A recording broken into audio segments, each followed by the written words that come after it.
Hi everyone, Malt Whoppers here, bringing you another Path of Exile video, and today we're going to talk about loot filters. So most people who play Path of Exile already have a loot filter, you already know how it works. If you don't, it's essentially just the ability to hide all the items that you don't want to see, right? Because in the game, everything's exploding in these giant loot pinatas, and 99% of what drops in the game is not worth picking up. Now, I think the big problem that people run into is that they don't run a loot filter that is strict enough. And rather than having this nice, clean ability to just run through a map, only pick up the things that are worthwhile to you, they still have a bunch of stuff showing. They have scrolls, low value orbs, random rares, splinters that aren't worth much. And if it's fun for you to see a lot of loot dropping, if you like seeing your screen like this, then that's fine. I can't say anything about that. It is a game. You should play however, you know, is the most fun for you. But if you're worried that you're not making a lot of currency, you're not progressing through the game very quickly, or the game is getting boring, it might be because you're spending too much time on activities that aren't productive.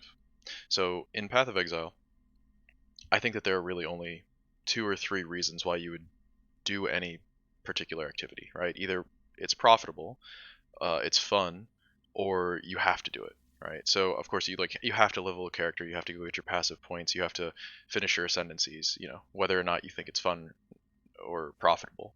And there are lots of things that you do in the game because it's going to make you currency, not necessarily because you want to.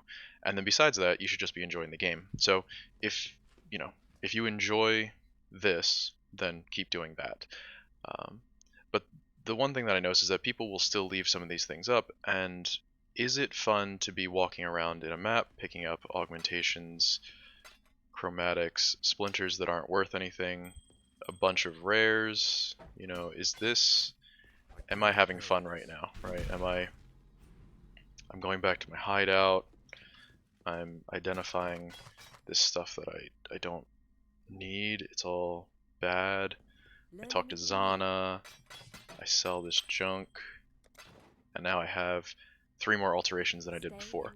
So the loot filter that you choose is really an indication of how you want to play the game.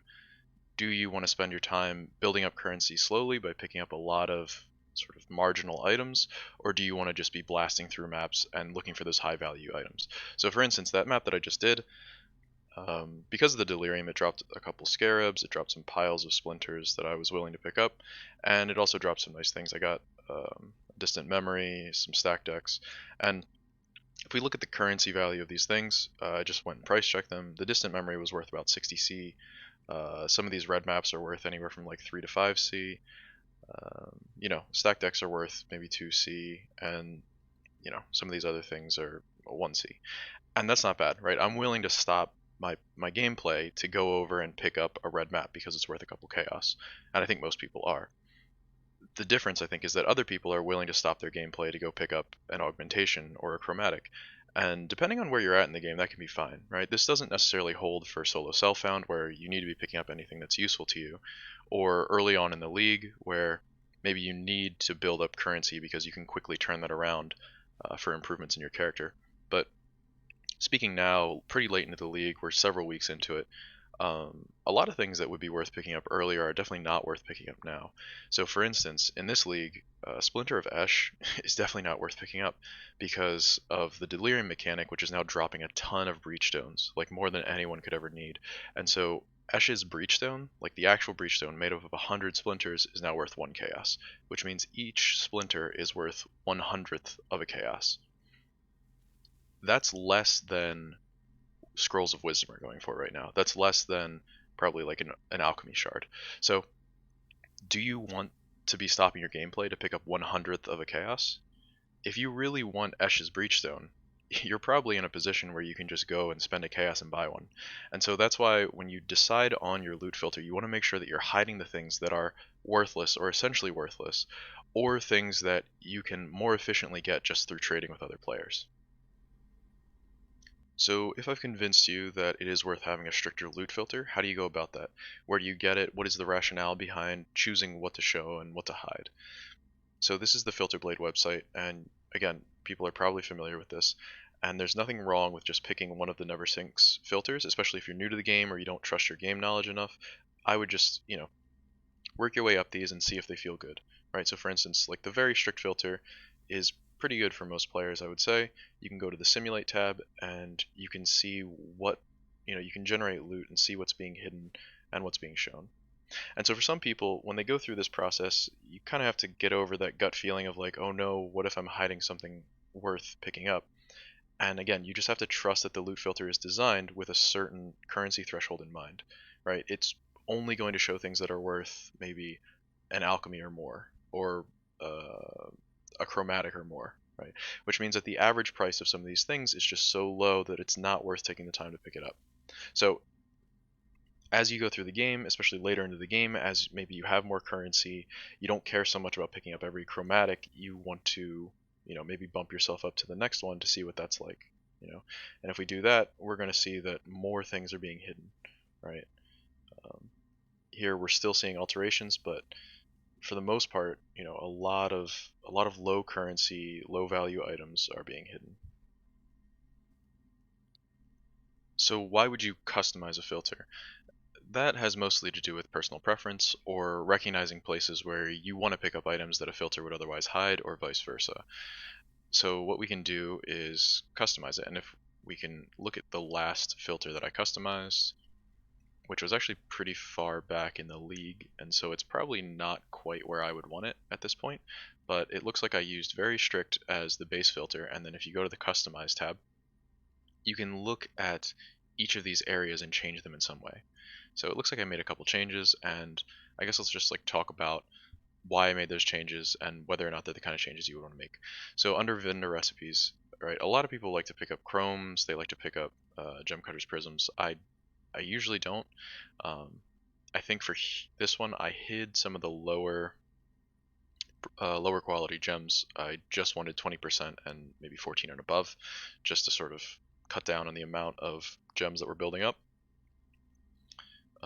And this could be wrong. I mean, right? You got to think that like a 10% gem is worth 1/4 of a GCP. So if that's worth it to you, then leave it in. If it's not, cut it out. Same thing with glassblowers baubles. I didn't even want to be picking up 20% flasks, even though they're equal to a glassblower's bauble. Baubles at the time were like 12 baubles for a chaos, and so again, you're asking yourself, do I stop my gameplay to pick up 1/12 of the chaos? And for me, the answer was no. Um, and there are even times in a league where you might want to just not pick up 6 socket items, right? If it gets to the point where fusings and jewelers tank to the point where they're not worth picking up, right? Picking up one of these might only be worth a fourth or a fifth of a chaos. Then it might not be worth your time, especially the amount of space that takes up in your inventory. That's something else people don't sort of take into consideration, right? With chromatic orbs, if you do want to pick up chromatic orbs, it still might be worth it to alter this tab a little bit, right? If you just show maybe like the 2x2s and the 1x3 items, right? So like the small armor, the small weapons, that's way better than just picking up like large items, right? It's fine to pick up chromes if they're taking up a little bit of space, but if you're picking up chromes that take up 1/6 of your inventory, you're going to be making trips back and forth just for what amounts to maybe like a third of a chaos in currency. So again, you're just taking all these little things into consideration. How often do I want to be leaving a map to sell things? What is my threshold for what I'm willing to pick up? So if we take a look at the currency tab, which is probably where the most changes are going to come when you customize a filter, because you do want to just make a decision about what currency you want to be picking up and which ones you don't. Everybody's going to want to pick up, the god tier items, exalted orbs, mirrors, if you ever see one. And if you're using a loot filter and your plan is to cut out those low value items, you're going to want to hide some of these lower um, value currency items like scrolls and portal scrolls and alteration shards and stuff. And as you work your way up through this sort of rank ordered list, at a certain point you just want to make a cut and just say, well, this is where I stop, this is where I hide things. And so early on in the league, it looks like I was willing to hide things like chances, blesses, transmutations, because I just didn't feel like picking them up, but I was willing to see all of these.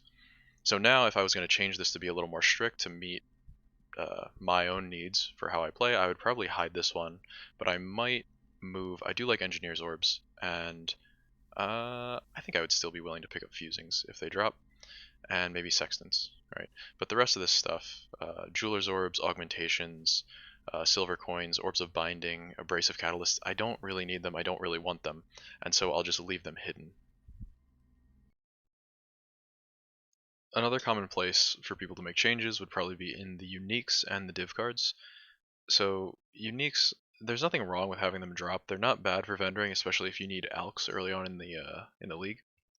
But as you get towards the end, I think most people find that you're picking up a lot of trash uniques, and eventually you even start to recognize, oh, that one's going to be garbage. I'm just going to leave it on the ground, and so it doesn't really make sense to leave them shown when you could just easily hide some of the cheap hideable uniques and not have to deal with them. Some of the other ones, though, it's nice to see them and ID them. If they have good rolls, they can be worth something. But I wouldn't even fault people for just hiding even more of the uniques than that. Same thing with the div cards. The default is to hide a lot of like the useless div cards, and I know some people again have this like uh, tendency to want to see all the div cards, but nothing wastes more time than just building up useless sets of div cards in your tab or in your stash tab, because you go through the process of picking them up and then organizing them and then turning them in and then having to vendor the trash that you get back, right? Whether it's the lover or metalsmith's gift and stuff like that. So those are definitely worth hiding, and I could even see cherry picking the ones in here that just don't make sense to pick up at a given point in the league, right? Because you can see, um, like this league, maybe the obscured might not even be worth picking up just because of how cheap breach stones are at this point, and other things. But nothing wrong with leaving a lot of them shown as well. The other places where I tend to make changes would be in flasks. So earlier on in the league, I had this one shown because I needed quicksilver, diamond, silver for my build, and I like to see them so that I can craft on them. But as you get deeper into the league, right, you already have the flasks you need, people aren't really buying them, and so maybe we hide those so we don't have to deal with that. Same thing with enchanted items. Um, I like to see the enchanted boots and gloves when they drop, which they just happen to be dropping a lot this league, just so that I could make my own educated decision about whether they were worth picking up. Um, and lastly, I usually make changes with maps. Um, you can set it so that the out-leveled maps will be shown. Uh, and this is just a matter of preference for me. I play with a lot of people, and some of them sort of lag behind in the league, and I like to have a good stock of the low-level maps just in case they need them. Uh, Otherwise, I could see hiding them just because they are, again, they're next to worthless. They're sort of like worth maybe an alk or a chaos, but even that, it takes a lot of work to sell maps, and it might just not be worth your time to pick them up at all. Another customization you want to consider is which rares do you want to be seeing with your loot filter. So it's nice that it's already broken down by T1, T2, and so on. So, right, what this means is that right at the top end of all the armor classes, there are like the best pieces of armor. So the best bases, you have the highest likelihood of picking up something worthwhile. And so in the tier 1 rares, there's nothing wrong with having all of these drop and IDing them, because at least here you've increased your chances of picking up something worthwhile. Right, there's definitely nothing wrong with people who want to pick up and ID all the Huber circlets, the Eternal Bergonets, and the Titanium Spirit Shields and whatnot. I decided just to leave on Astral Plates and Vol Regalias for my own purposes, but there are definitely leagues where I want to see all this, and other leagues where I just want to hide all of this. And if we continue down, again, it's just a matter of preference, but it's just the things that you notice that are dropping that keep showing up that you're not picking up. Like maybe it's the clear oils and things. Maybe it's the clear and the let's say we want to keep verdant and amber, but we're done with the sepia and clear. They're just taking up too much space, so we hide those. Maybe we want to get rid of some of the essences, so we can go into essences, and we like the tier 1 and corrupted ones, but we can get rid of some of the lower level ones. We'll just keep T3 and above, and that might be good. Maybe we want to get rid of some of the splinters as well. So let's say we don't want to see Esh, Tool, Olnatal, or Zoth, right? Everything above that is probably fine. So what does this do? It just cleans up our map again. We're just keeping some of those like useless things off the screen. I don't usually mess with the leveling section too much, right? The loot filters are already modified to like show you more stuff while you're leveling, and I don't usually spend enough time leveling for this to matter too much. And I also don't mess with the miscellaneous thing too much. I could see some people, if you really want to delve into it, you're probably not watching this video, you probably understand it, but right, what this allows you to do is if a magic item drops and it already has Merciless on it, or it's already got really good life and resist rolls, the loot filter will notice that and will highlight them for you. Otherwise, right, the goal, at least in this video, and my goal typically when I customize a loot filter, is to just get rid of all the trash off my screen.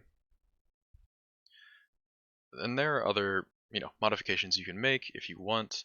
Next I'll probably go to the simulate tab and just sort of run through it just to make sure that I'm not hiding anything that I did want to see. Right, this is a good time to just make sure that, oh shoot, maybe I did want to see alchemy shards, maybe I did want to see the jewels that dropped, right? And this is the sort of the safety net for that. So you can run through this a couple times. You can also change the style. Right, you can change the sounds and the colors. I usually just go with one of the default styles. I prefer the normal one, but some people like to switch it up. Right, you can change it to one of the other preset ones and see if you like the way it looks. And that's pretty much it, right? Because at that point then you can go and you can save your loot filter and download it, right? And it's just a text file that just drops right into your PoE folder. And just in case anybody's struggling with this last step, right, once you're done with it, you can save it either, you can sign in with your account or you can just save it locally. And then you'll get the option to download it. So you can give it a name, download it, and these steps are pretty clear, right? You just want to find that file in your user profiles, documents, my games, Path of Exile, and then you just drop that file anywhere in that folder, it'll be fine. And then when we go back into the game, and we'll just go to our menu, options, go over to UI, down to the bottom, there's a list of item filters, and this will just be all the text files that are in that folder. And the one that I just made, I called Delirium Final. So we'll load that one up, save it, and now we're all set. So now we've got a stricter, better loot filter, and we're ready to run some maps. So thanks for watching. I know that some of the advice I've given here, it's not the only way to play the game, but it's just what I've found to be most effective. If you have any questions or comments, leave them below, or ideas for other videos you'd like to see get made. Otherwise, thanks for watching, and I'll see you guys next time.